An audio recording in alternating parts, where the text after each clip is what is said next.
everyone. Welcome back to a new episode of Dare to be Fearless. The last time I was in New York, I had not changed the name of the podcast, so I'm officially back now, and it feels like a new era, having totally changed the name, even though it obviously resonates, I think, even more with my entire company, which is Be Fearless. So that is really why I changed it. Before I get into this episode, make sure to check out Metro Podcasts, which is where I'm filming all the episodes in New York, and I'll also put more in the show notes about the studio and how you can book on your own. So a very common question I always get asked is how to scale or build a personal brand, the amount of downloads that you need to get sponsored on a podcast. I think in this day and age, the term coaching and people having business coaches as well as trying to be coaches is incredibly saturated. I would say even more saturated than the space of podcasting. It feels like everyone is a coach, but then everyone seems to need a coach. That being said, I am a very firm believer that there are certain people out there who truly are incredible at that particular skill of coaching. A few months ago, maybe almost half a year ago now, actually, I was part of a Slack group that Verizon Media, wireless, whatever, had started. And I won a giveaway that was basically like a 1-hour coaching call with today's guest, who I will introduce shortly. And I did this call with him. And you never know, like going into a free giveaway, especially something like a phone call, I kind of was like, I had no expectations, I'll say that. However, I did look up Terry prior to the call. I was aware that he wrote for Entrepreneur. I was aware of a lot of his work, but it wasn't until I spoke to him during this phone call and then actually hired him afterwards to help me on my business that I realized this guy is not only incredible, but has such a unique perspective on business and how to really monetize your brand as a creator. I thought I knew everything, and I knew nothing before I started talking to him. So I've got Terry Rice on today. We're gonna talk about how to start your journey as a content creator, how to actually make money off of it, and why you may not need to go to college if this is what you want to pursue.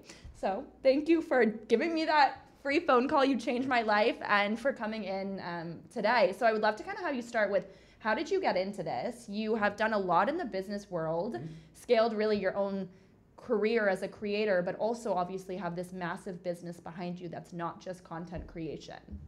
First of all, I am so impressed with how you just presented that whole really? lead up to me. Yeah, like it's great to see a master at work, and you're totally crushing. You said you don't know anything. Clearly you do. So just want to acknowledge that. That would have taken me like 20 takes.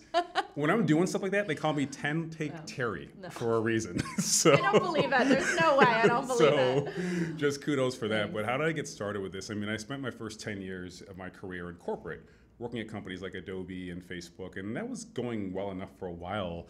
But I remember one day looking around and thinking, you know what? Like, I don't want my job.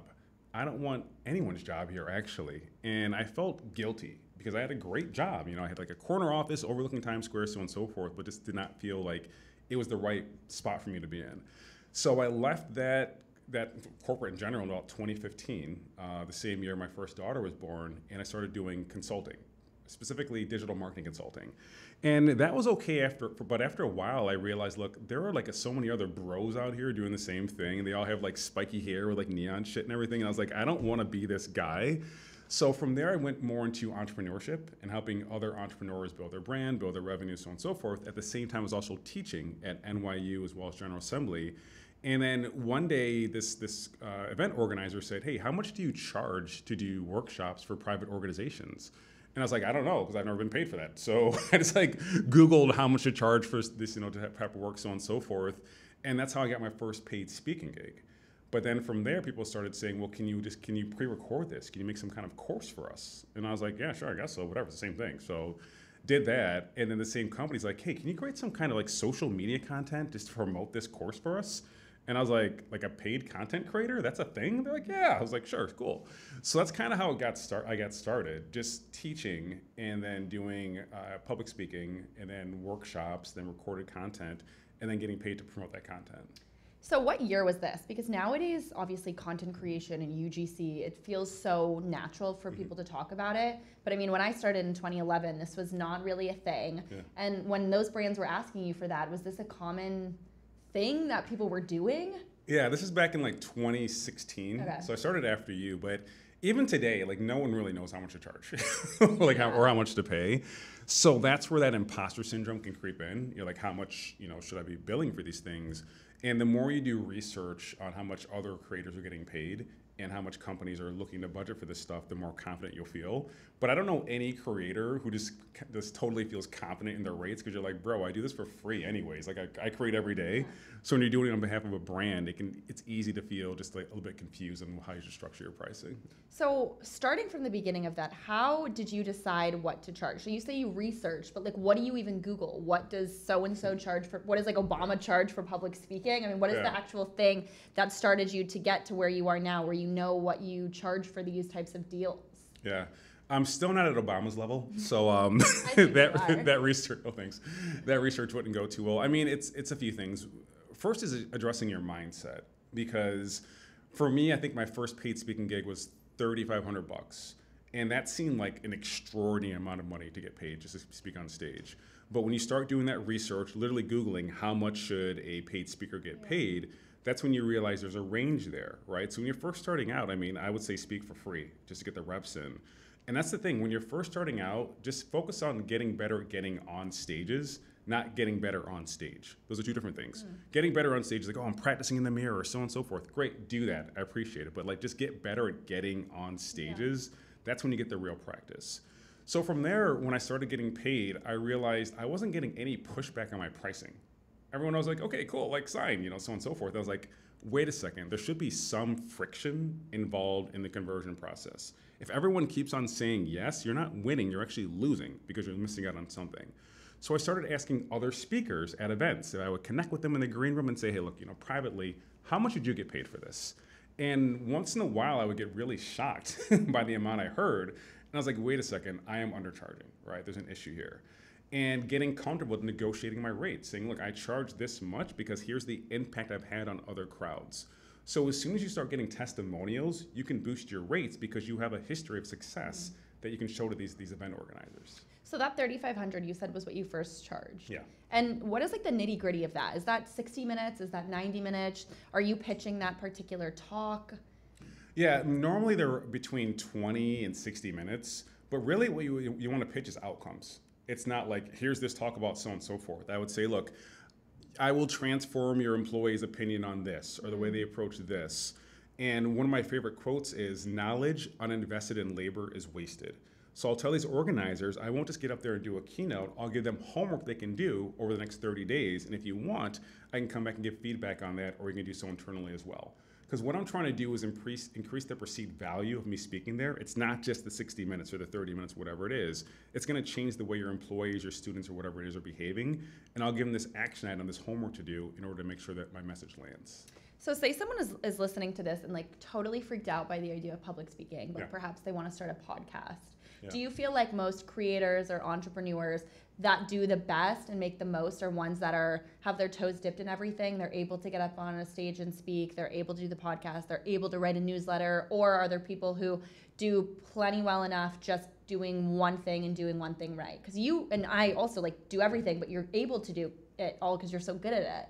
Yeah, I don't know if I'm that good. I'm okay. I mean, this is what you do. No, I'm messing with you. 5 kids.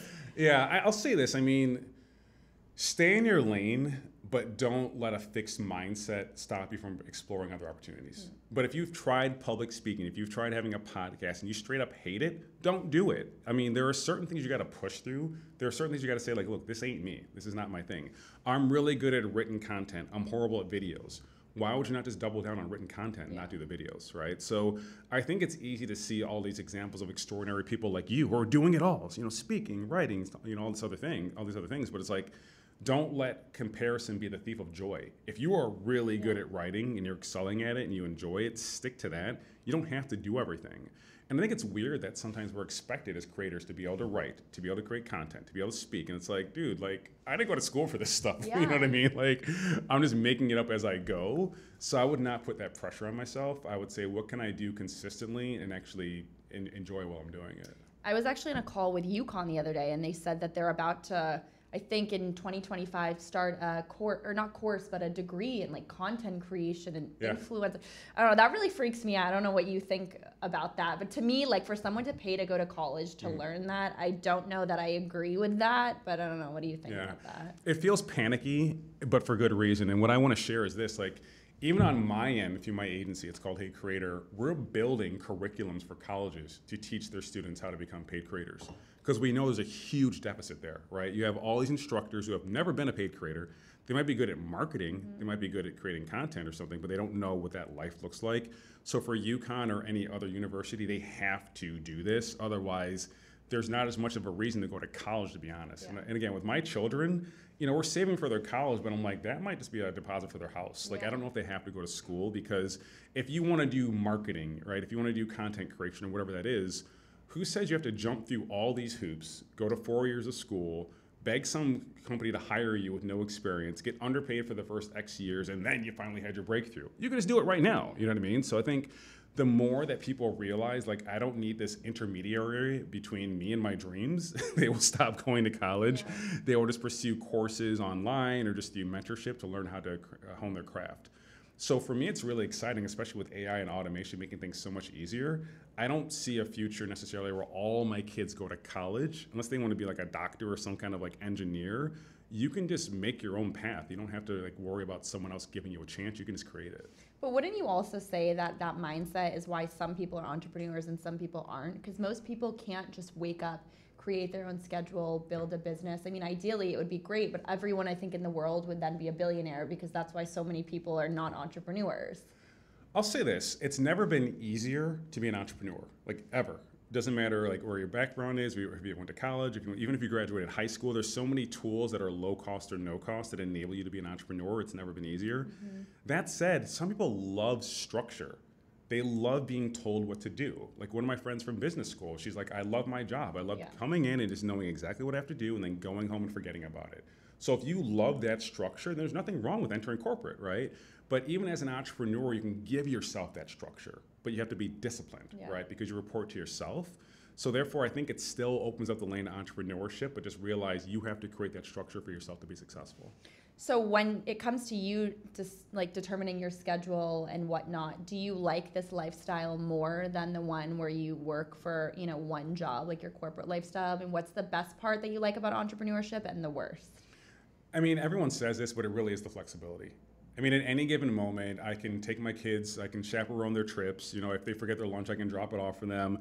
I can work out at noon. Nobody asks me where I'm going. I can take Friday off if I want, right?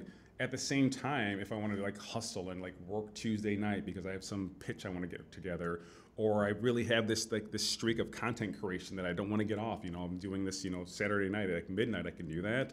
So the freedom is amazing. And I think that's where the mindset comes into play as well, right? Because we were talking earlier about creating online courses. I can sell one to you right now for $100. Great, made $100. Or that same course, I can license that to UConn and say, hey, if you really want to prepare for like these creators who are coming to your college looking for this information, I can license this course to you right now for $100,000. It's cheaper than a professor and it's good to go right now, you know, fall 2024, so on and so forth. So that's the ability, you have that autonomy to just maximize your income based on your own creativity and your perspective and your background. That said, I mean, it is nice having a steady paycheck, right? I mean, I remember like, I was tempted to go back to corporate years ago because one of my old companies, Adobe, called me and like, hey, Tara, we have this great role for you. We think you'd be amazing, so on and so forth. It comes with all these stocks and bonuses and so on and so forth. And I was like, you mean I can be done with all this hustling shit? Yeah. I can just get like a paycheck like a normal person? But you had already done it before, so you knew. I had, and that's the benefit of journaling. I wrote down every day, I write down my gratitude list, and autonomy is often at the top of the list. That's why I couldn't go back, right? So corporate has a lot of advantages, including a steady paycheck, but like you also suffer identity foreclosure because you're being told who you are and you can't explore it as much. Interesting. Oh, and I never thought about that because I've really never worked a corporate job. So like the hustle thing, I've been doing it for years. So sometimes I do think like, wow, maybe I should just get a job, but I don't even know where to start. So I have to interview people who have done it before to like give these kids advice because I don't know. I have no idea, but I know like the job market right now is apparently terrible. I wouldn't know, but but that's why like as an entrepreneur, you really have to focus on getting your MRR up, your monthly recurring revenue, because otherwise it's feast or famine. So you want to lock in ongoing contracts, retainers, whatever it is. That should be your first step. And even with retainers, you can charge a bit less than you normally would just for the safety. Yeah. Like if you know every month I'm making at least $5,000, $10,000, $20,000, it's easier to take Friday off, right? But when you're feast or famine, you're like, bro, I can't take a day off or a minute off because if I don't work, I don't eat, right? So I think you can get rid of a lot of that anxiety just by locking in longer term partnerships, whatever it could be. But like if you do that, you won't be as anxious all the time. How much are you pitching versus you getting pitched? I am normally getting pitched, but I also position myself to get pitched. So what do I mean by that? What I'll do is I'll make a list of like 40 people I want to know or be known by and who are also active on social media. This is huge. I'll then follow them. I have a spreadsheet with their URLs for their whatever profile it is, and I'll comment on their posts frequently. And that comment also has to include a question, because when you have a question in your comment, you're more likely to get a response. That's how you build relationships. So on my end, I'll find someone who works for a brand that I eventually want to partner with. I'll follow them for months online and eventually say, hey, by the way, I understand you look for sponsors or for partners to do X, Y, Z. I have an idea. How about we do this?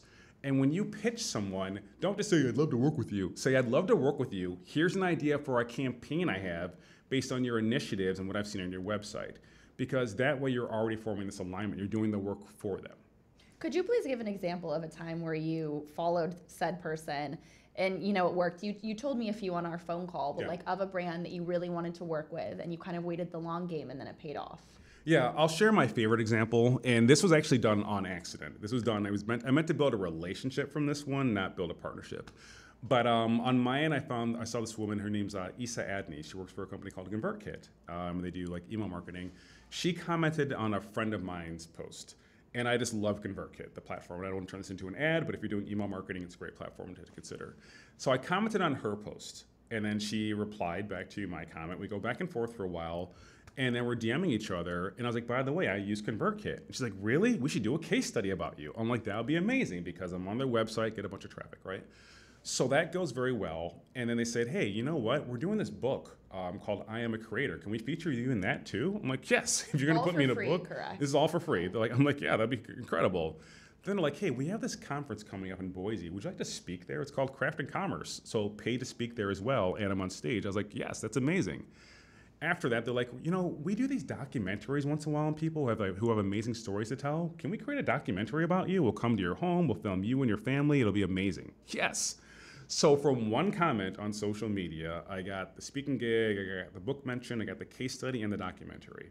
These are things that I like doing because it requires strategic patience, but when it hits, it really, really pays off. So again, that's why that list of the 40 people you want to know or be known by, it's so important, and just stay consistent with engaging with them. And when you went to do that speaking engagement, did you tell them at that point, this is what I would charge? And they said, okay. Was there any negotiation?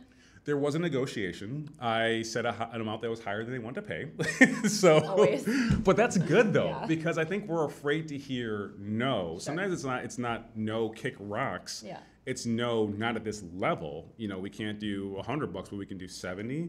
And if people want to work with you, they will find a way to work with you. You might have to get a little bit flexible, but I think we're so afraid to hear no that we underbid. So I always say, you should charge an amount that you're afraid of and then add 20%. Interesting. And I actually did that myself because I can't preach it and not live it. So I've done that constantly where I'm like, whatever I'm afraid to charge plus 20%.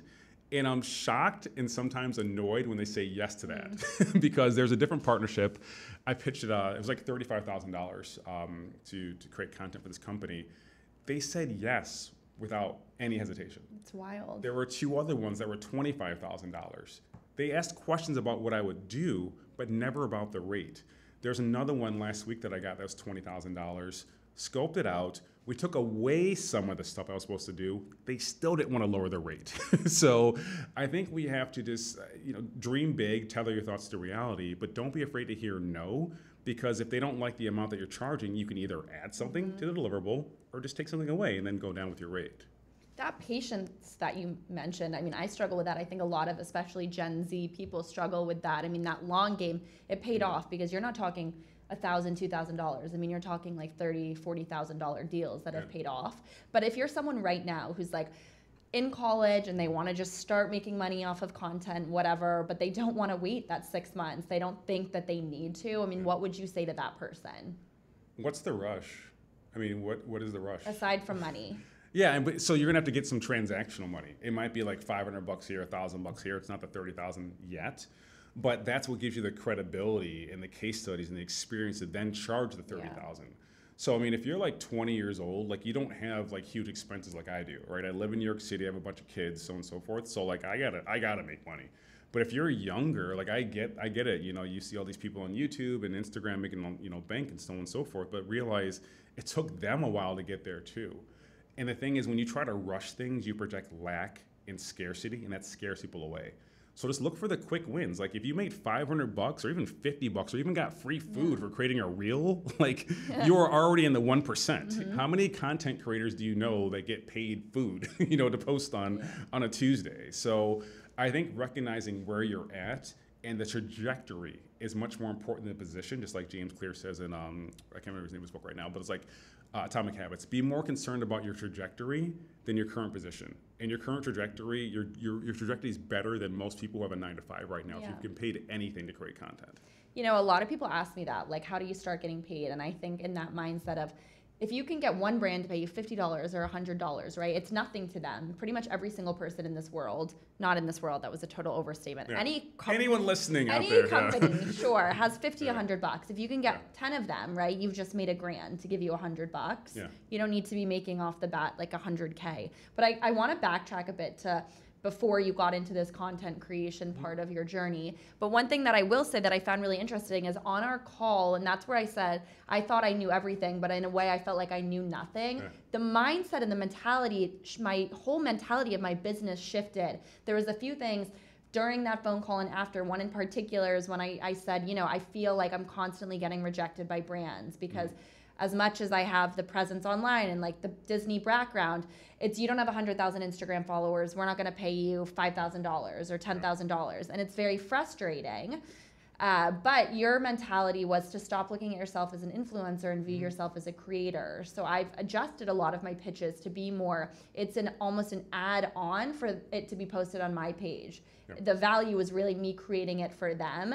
And I would love for you to go into that because I think that most people will not hit that 1 million, 100,000 following. They will stay in that 5 to 10, maybe 15,000 following for most of their career. Yeah. But how can you monetize that?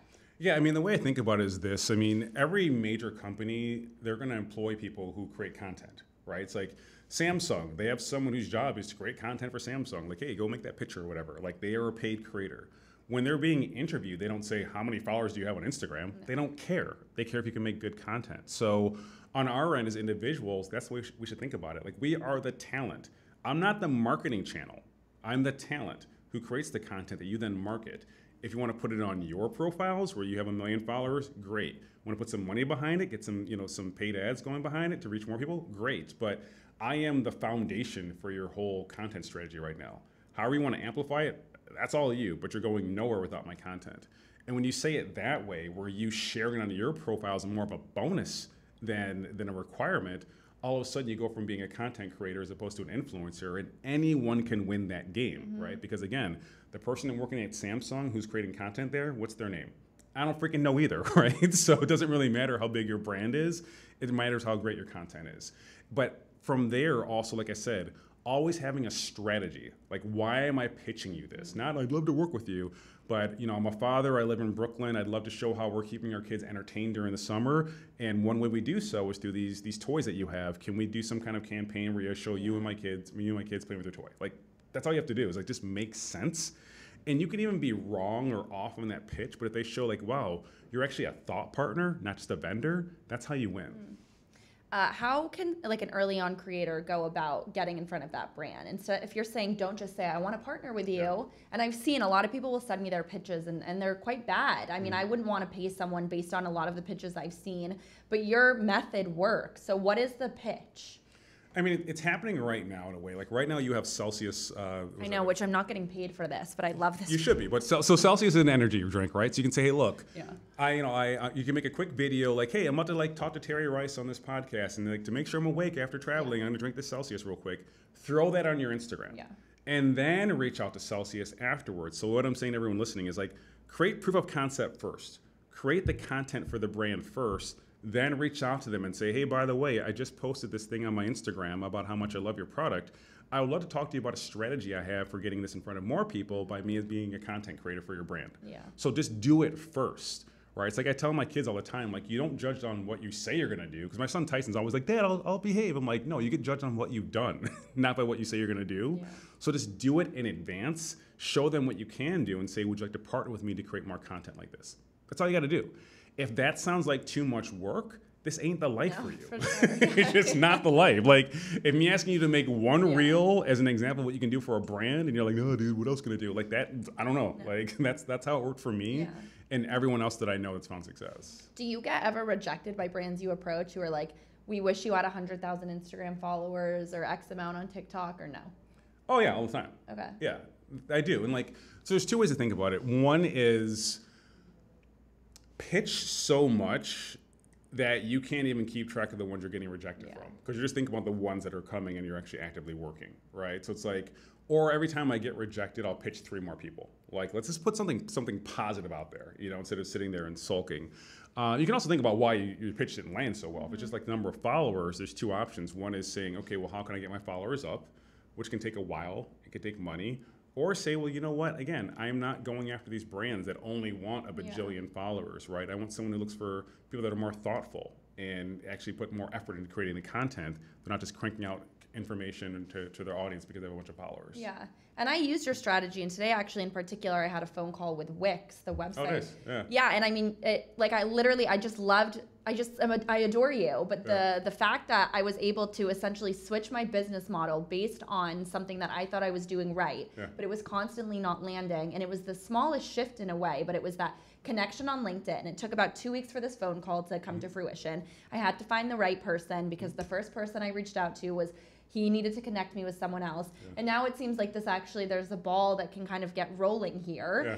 And something you also do that you showed me on your call is, in particular, you worked with Fiverr at one point, and you made a whole not Canva, it was a presentation. You paid someone, I think, on Fiverr, right, to make this pitch, and then you sent it to Fiverr. Is that how that worked? Yeah, and they're still a partner, by the way. That's about to get renewed.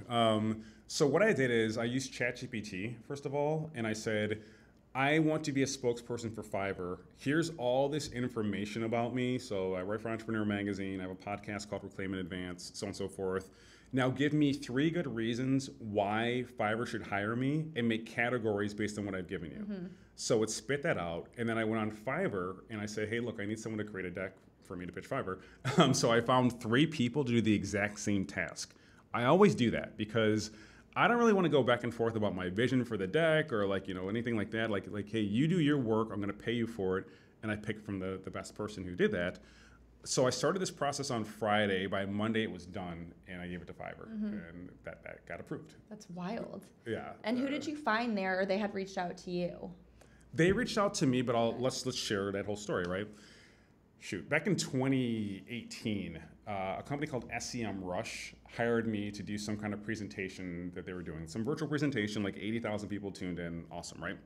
So I maintained a relationship with SEMrush because whenever you get paid or partner with any organization, you have to stay in touch. You have to stay in touch. Every quarter, reach out for some reason, right? Congratulate them, ask them the question, pitch their opportunity, whatever it is. Mm-hmm. So with SEMrush, I stayed in touch with them for several years after this. And then in 2022, they asked me to be the face of this thing called Global Marketing Day, which again has 80,000 people signing up online. While I was there, this woman from Fiverr was on a panel that I moderated, got in touch with her. She then started sponsoring one of my podcasts for a very small amount, not a lot. Built that relationship up, delivered great results, and that's what made them eventually want to say, hey, look, we'd be interested in having you as our spokesperson.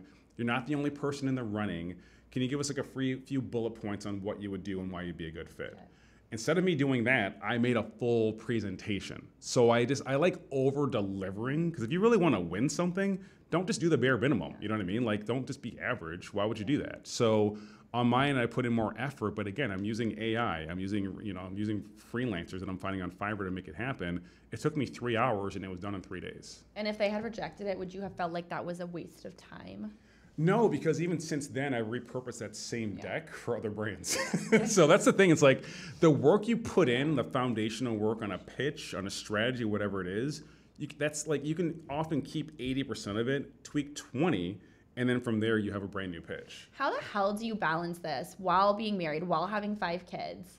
And like you work out, I mean, you're like the epitome if there was, I think, a male person watching and they like wanted to be just like a go-getter and successful and a good dad and a good partner. I mean, how do you do it? A few things. One is with my wife, every day I pretend like I'm going to propose to her the next day and I want her to say yes. So I'm like, how do I have to act today in order for her to say yes tomorrow? I was going to do that. For my future husband. Yeah. That's one. And then with my kids, I think, how do I want them to remember me when I'm gone? And then I act that way today, right? So it's like, it's just being very clear about the vision you have for your future and what you can do right now to live there. In regards to business, I just focus on power moves only. Power moves only. So if I'm pitching someone for a partnership, it's not going to be for $500. It's going to be for $50,000. So that way, if I have all these partnerships out there, 1 or 2 of them land, that's bank, right? But if you're only charging $500, you can get 20 of those and you're still not gonna make as much money, right? So it's really being as efficient as possible with your time, being very bold, being fearless to your point, not being afraid to hear no, because you can easily get a yes for like $500 here, $200 there or whatever, but those $50,000 ones, the $100,000 ones, like the one today is $180,000 I was telling you about, when that hits, that hits. Yeah. And if you think about it, like all you have to do is thoughtful pitches, right? Like to actually build a real strategy that makes sense. And then from there, you're more likely to find success. What do you feel like makes you fearless? I've already failed several times and I'm still here. So, I mean, that's really it. I mean, early in my career when I lived here in New York, I got laid off, I think it was like around 2009. I had no money saved up. I had like $1,000 to my name. How old were you? I was too old to have no money. I was probably around like 29. Okay. So old enough where I should have some savings. And I really wanted to get into digital marketing. So I had $1,000 instead of like paying my rent, which I should have done. I paid to take some digital marketing class at NYU. That's how I got a job at Adobe paying 6 figures. So I went from literally having $7 in my pocket and my accounts are all withdrawn. My electricity's turned off, no cable, nothing, none of that stuff for 5 months to making 6 figures and working at Adobe. So on my end, like, I know already what it's like to fail miserably and I'm still here. So you do have this fearlessness when you know like what you've done, because I think being fearless is a form of confidence, right? And confidence doesn't come from like pep talks or motivational posters, it comes from past experiences. So once you have those past experiences, it's much easier to be confident and fearless. So what I encourage people to do is just write down 3 challenging things you've done in your lifetime. Maybe it's making a sports team, getting your first job, whatever it is. And then what does that give you the right to say about yourself? Yeah. And often you'll find it gives me the right to say that you're fearless and confident. I feel like there's an epidemic. I love that. And I feel like there is an epidemic, though, of these people in their 20s never feeling like they're doing enough. Like they always should be doing more. Yeah. I don't know why this is, but I mean, you're saying at 29 that's a failure. I mean, that really, quite frankly, isn't. Because in my opinion, like at 29, that's still so young to have had anything figured out. Yeah. But I mean, for this generation of 20-somethings who never feel like they're doing enough, what do you say to them? Well, why do you have to do so much? Yeah. What's wrong with just existing and learning? And I think from there, then you'll figure out what you want to do for the rest of your life. But right now, just optimize for curiosity. Like, what are you curious about? You know, what do you want to learn about? But that whole like busy, hustle stuff, like that's a wrap. Like you don't need to work that hard with AI and automation. Like the hard work is done for you, but it's really having a vision for what you want your life to look like. And that can evolve over time too. There's nothing wrong with abandoning your vision, as you change. But I think when you have that, you'll find clues to live in it on a daily basis. So I'll give you an example. Jim Quick has this book called Limitless. I love that book. And so you know the story. He talks about his sister wanted a pug dog for her birthday. And he's like, okay, my sister wants a pug. So all of a sudden, when he's walking around his neighborhood, he keeps on seeing pugs everywhere. Same neighborhood, but it's pugs. It's because he was thinking pugs, right? So whatever the goal is that you have for your vision, when you become aware of it, you'll find clues all around you. So part of my vision is I want to have a huge house and I want to have a CrossFit rig in my backyard so I can train my kids on functional fitness. So the other day, I had an opportunity to teach my daughter's flag football team. And I was like, wait a second, that's aligned with my vision. I want to coach my kids. So I said yes to it.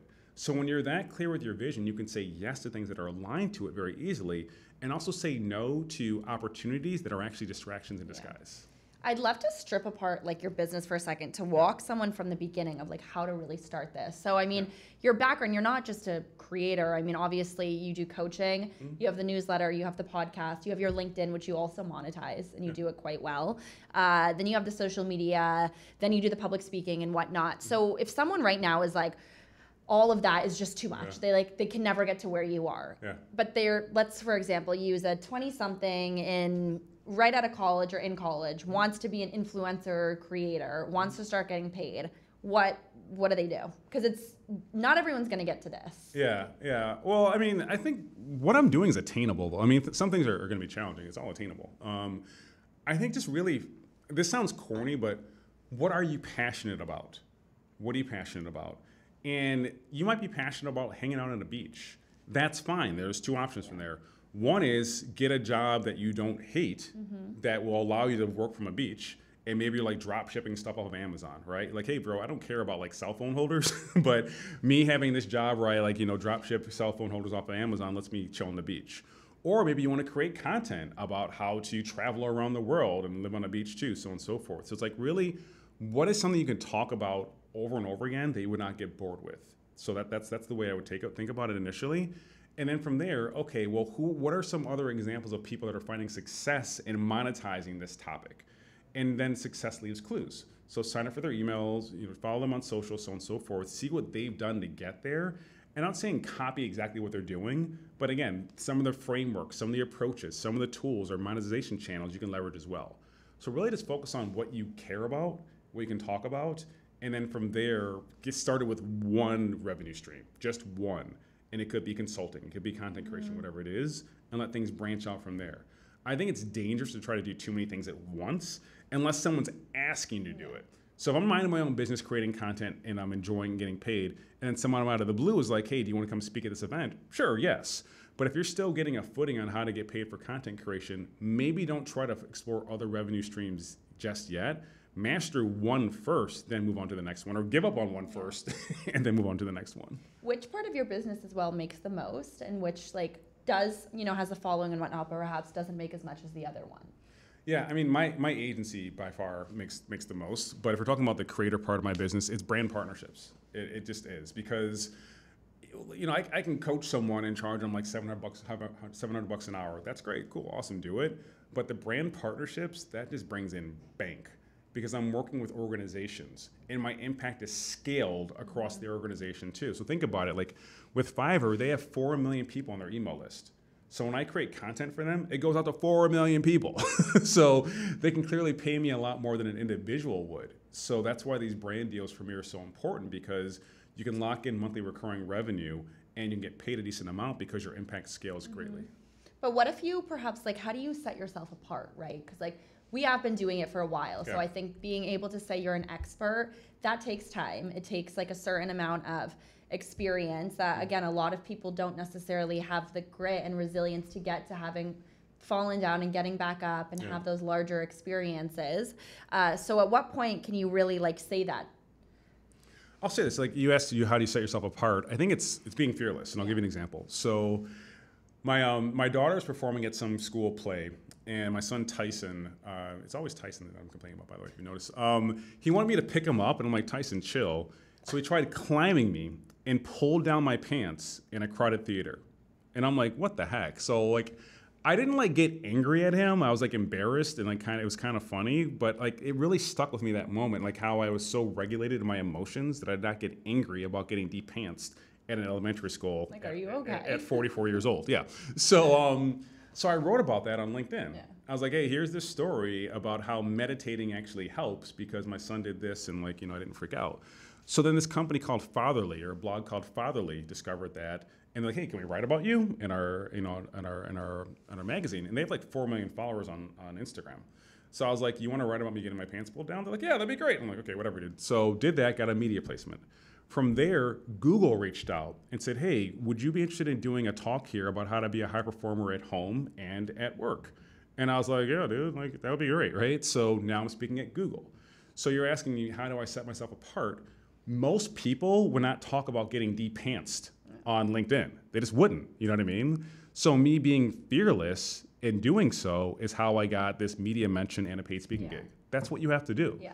It's finding the nuances in the stories that you have and then sharing them in an authentic and engaging way and not being afraid to look a little foolish sometimes. Yeah, and I think that's my problem with a lot of people who want to embark into this path is they lack authenticity, but they obviously want to get to the end goal. But all of those steps in between, they don't want to put in the work because they think like they can at one point post one video, it'll go viral and they're set.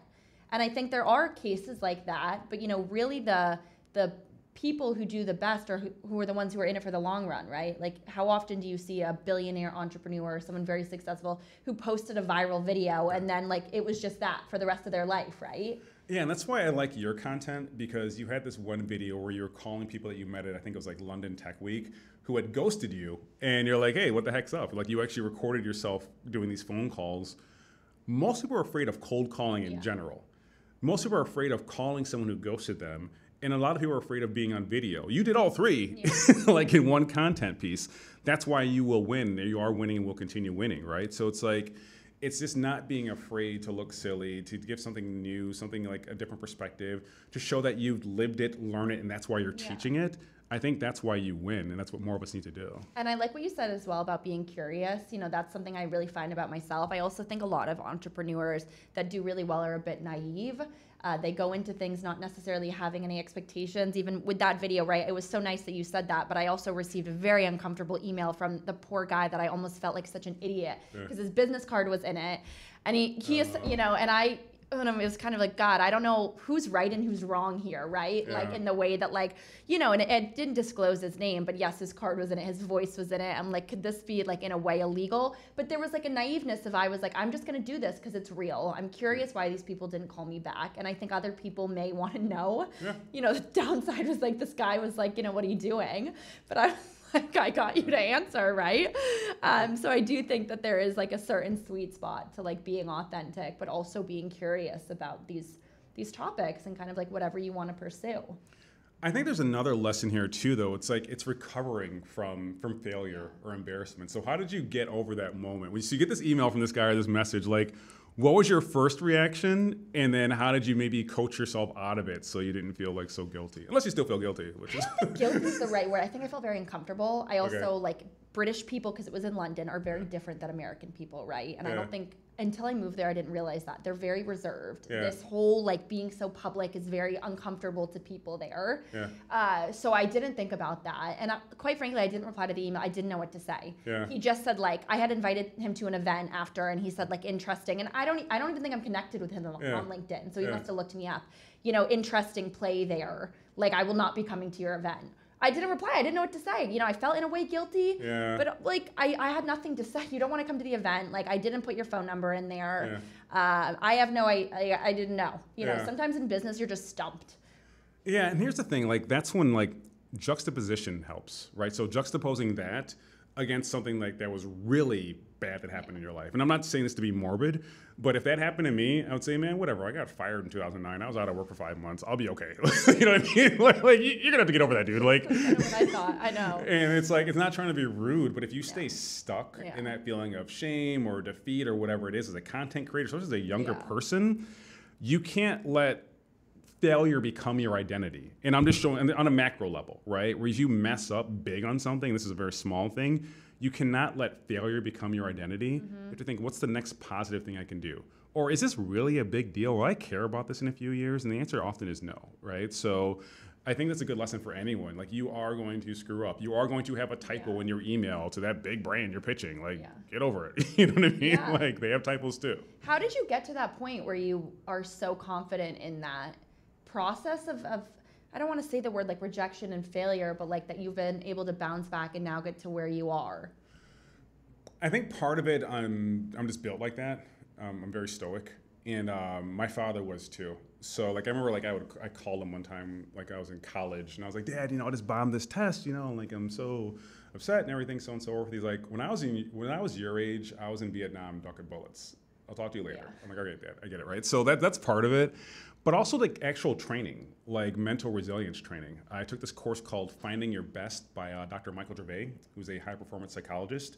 And you get all these basic tools that are rarely utilized to help you regulate your emotions, your thought process, and to just boost your confidence as well. So that's what I shared with you earlier, writing down things that were difficult but you achieved in the past. I got that from Dr. Michael Gervais.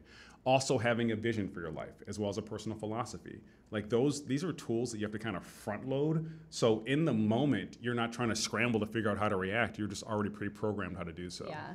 It's even crazy because I think of things in my early days of my career, the amount of airports I just broke down in and the panic attack, like freak outs of almost just something going wrong or like, the contract or whatever, just like learning. And I had never been taught any of this stuff, right? Yeah. And now, the amount of things that I have gone through in even the past year, and it's very rare to faze me nowadays because I'm just, all of those moments at like 15, 16, 17, I'm like, now it really is the worst things that even I'm like, oh, okay, like I've been through something similar to this, right? There's like a resilience, I think, about entrepreneurship that a lot of people would not want to go through these moments because it's very hard. It's like mentally taxing to train yourself how to bounce back. Yeah, it is, and that's why I understand people who don't want this life. Like I don't blame you. You know what I mean? But it's like, I think these are skills you need regardless because it bleeds over to your personal life too. Yeah. Like, something happens at my kid's school or my home or something. It's like I don't enjoy bad things happening, but I know I'm a survivor, right? And I'm gonna be okay. Whereas if you don't have those skills front loaded, then you can fall apart easily. So you don't want to be so callous where you can't let feelings and emotions get in, but you also have to build up some kind of resistance against like getting upset about the smallest little things or sometimes even the big things. You have been such a pleasure to talk to. Literally, I am just obsessed with everything you said off of this podcast, going forward, whatnot. And I just give you so much credit to like how authentic you are about talking about this because you've really done it, you've built it. And it's just nice to see you say like the amount of work at the level that you're at that you still put in. Because a lot of people they think like you would just sit there and, you're getting these inbounds and you are, but you're still scouting for other companies, always kind of thinking bigger. And I just think that's awesome. Well, thanks. I think it's fun. And I think people like you and I, we age slower because we enjoy our work, right? We're not being told what to do, so we're not getting beat down every day. It's like, okay, I got this idea. I'm going to run with it, see what happens. So that creativity, that autonomy and ability to scale, that's what I'm in it for. It's a lot of fun. I love it. That's the joys of entrepreneurship. Where can everyone find you on social media, hire you, read about your work, etc.? Yeah, that'd be amazing. Do all those things. So my website's it's just terryrice.co. Online, I'm at It's Terry Rice, and then my podcast is called Reclaim and Advance. Well, thank you very much for being on that Verizon Slack thing, whatever, because that is how I found you. To everyone who watched this episode or listened to this, I will put more about his work in the show notes. And make sure to follow myself on social media, which is at Alexa_Curtis, and the podcast, which is Dare 2 Be Fearless on Instagram.